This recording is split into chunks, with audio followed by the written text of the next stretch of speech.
Dear students, आज हम बात करेंगे प्रेजेंट वैल्यू ऑफ एन्युटी की। प्रेजेंट वैल्यू ऑफ एन्युटी को समझने से पहले जरूरी है आपको एन्युटी और प्रेजेंट वैल्यू का कॉन्सेप्ट क्लियर हो। रिलेटेड वीडियोस से एसोसिएटेड लिंक्स डिस्क्रिप्शन बॉक्स में अवेलेबल हैं। चलिए एक बार क्विक रिवीजन लेते हैं एन्युटी के बारे में।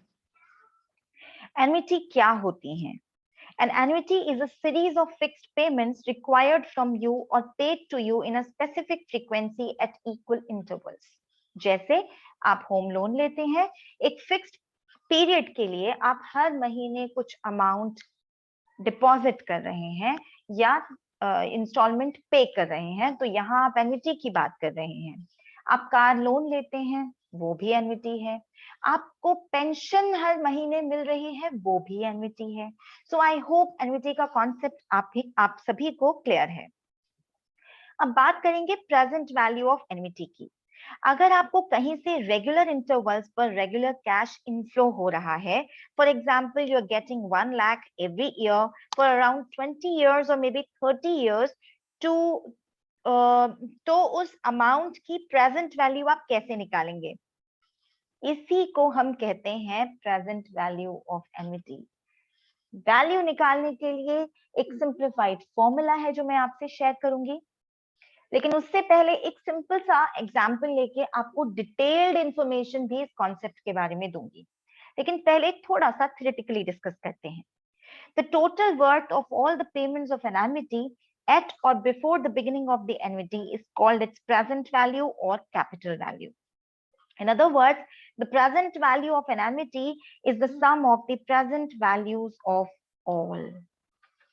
चलिए प्रेजेंट वैल्यू ऑफ एन्युटी को डिस्कस कर ही रहे हैं, एक क्वेश्चन सॉल्व करेंगे, एग्जाम्पल सॉल्व करेंगे। उससे पहले याद करते हैं कि प्रेजेंट वैल्यू में हमने क्या किया था।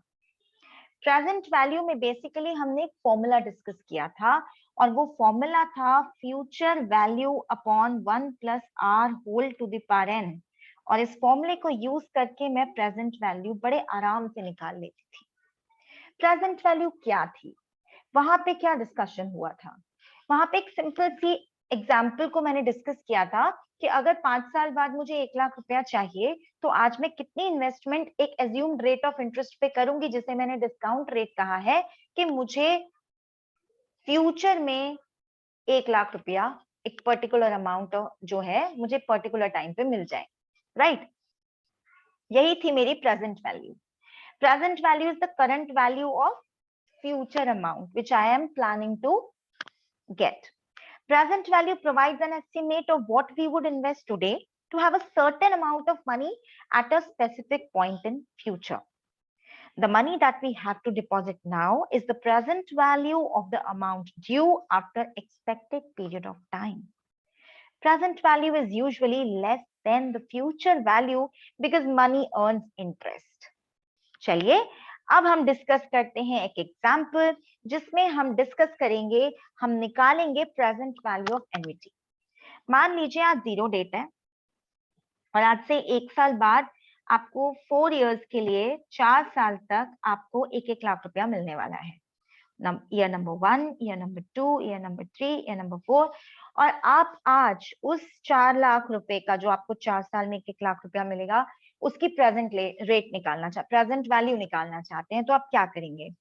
हम वही फॉर्मूला यूज करेंगे जो हमने अभी डिस्कस किया था, future value upon 1 plus r whole to the power n, जहां पर आर है आपका डिस्काउंट रेट, एन है आपकी नंबर ऑफ इयर्स, और फ्यूचर वैल्यू वो पैसा है जो आपको मिलने वाला है। तो ये आपको 1 लाख रुपया हो गया जो आपको मिलेगा, अपॉन, मान लीजिए मैंने डिस्काउंट रेट 5% एक्सपेक्ट किया, तो ये हो जाएगा 1 प्लस 0.05। जब आप इसे सॉल्व करेंगे तो आपको कैलकुलेट करने के बाद मिलेंगे 95,238 रुपीज 1 पैसा। अब सेकेंड ईयर की बात करते हैं, दूसरे साल जब आपको 1 लाख रुपया मिलेगा, तो फॉर्मूले में एक छोटा सा चेंज आ जाएगा। यहाँ पर n की वैल्यू हो जाएगी 2, पावर हो जाएगी 2। कैलकुलेट करोगे तो आपको मिलेगा 90,702 रुपीज 76 पैसा। ₹702.95, सॉरी 95 पैसा। फिर आते हैं हम थर्ड ईयर। जब थर्ड ईयर में आएंगे तो 1 2 3 4 5 divided by 1.05 to the power 3 करोगे तो आपको मिलेंगे 86,383 रुपीज 76 पैसा। फोर्थ ईयर में आप आएंगे तो यहाँ पर 1 लाख को डिवाइड करेंगे आप 1.05 टू द पावर 4 से, तो आपको जो अमाउंट मिलेगा वो होगा 82,270 रुपीज 25 पैसा। अब आप ये चारों अमाउंट्स को ऐड कर लीजिए तो आपका जो टोटल अमाउंट बनेगा वो होगा 3,54,595 रुपीज 06 पैसा। लेकिन मैम ये तो बहुत डिफिकल्ट है, 4 साल तो आपने निकाल लिए, बड़े आराम से हम भी कर लेंगे, पर अगर ये 20 साल होता या वो 15 इयर्स का होता तो हम कैसे करते? It's not that easy, it will take a lot of time. Exam में इट्स नॉट दैट इजी कि हम करें, या प्रैक्टिकल में इट्स नॉट पॉसिबल। तो उसके लिए हमारे पास है एक छोटा सा सिंप्लीफाइड फॉर्म, एक फॉर्मूला। क्या है वो formula? Present value is equal to C multiply by 1 minus 1 plus r whole to the power minus n upon small r. Ma'am ये C और R क्या है?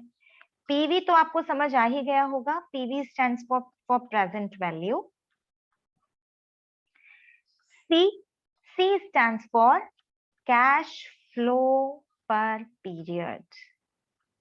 जो आपको हर साल जो इंस्टॉलमेंट मिल रही है 1 लाख रुपए की फिक्स्ड अमाउंट मिल रहा है वो आपका कैश फ्लो है। कैश बेसिकली ये कैश इनफ्लो है पर पीरियड। उसके बाद आता है आर, ये है आपका डिस्काउंट रेट जो आपने एज्यूम किया है या क्वेश्चन में आपको प्रोवाइड होगा। एन आपका है नंबर ऑफ इयर्स, कितने साल आपको ये 1 लाख रुपया मिलने वाला है। आइए अब सेम क्वेश्चन को हम इस फॉर्मूला से सॉल्व करके देखते हैं, क्या हमारा आंसर सेम आएगा? हमारा आंसर सेम आएगा। Formula is present value is equal to C multiply by 1 minus 1 plus r whole to the power minus n upon r, which gives you, यहाँ पर C की जगह पर आएगा आपका 1 lakh multiply by 1 minus 1 plus 0.05 whole to the power minus 4 upon 0.05। जब आप इसे कैलकुलेट करेंगे तो आपका रिजल्ट आएगा 3,54,595 रुपीज 0.06 पैसा, and this is going to be same as you found with the long process, long method. I hope कैसे निकालते हैं प्रेजेंट वैल्यू ऑफ एन्युटी ये आपको क्लियर है। एक छोटी सी बात जो मैं जाते जाते आपसे कहना चाहती हूँ वो ये है कि कई बार आपको कई बुक्स में यहाँ पर कैश इनफ्लो की जगह पर C लिखा है, यहाँ पर कई बुक्स में आपको यहाँ पे R भी लिखा हुआ मिलेगा। इस कैपिटल R का मतलब भी कैश इनफ्लो ही है। इसका मतलब वैल्यू ऑफ ईच इंस्टॉलमेंट है जो आपको मिलने वाली है, ठीक है? तो ये कैपिटल R हो चाहे कैपिटल C हो, बात एक ही है। कई बुक्स में R आपने रेट ऑफ इंटरेस्ट देखा होगा, कई बुक्स में रेट ऑफ इंटरेस्ट को या डिस्काउंट रेट को स्मॉल i से भी डिनोट करते हैं। One and the same thing, don't get confused. कई बुक्स में टाइम को n लेते हैं, कई बुक्स में टाइम को t भी लेते हैं, ठीक है? पीरियड, ईयर्स, t भी लेते हैं।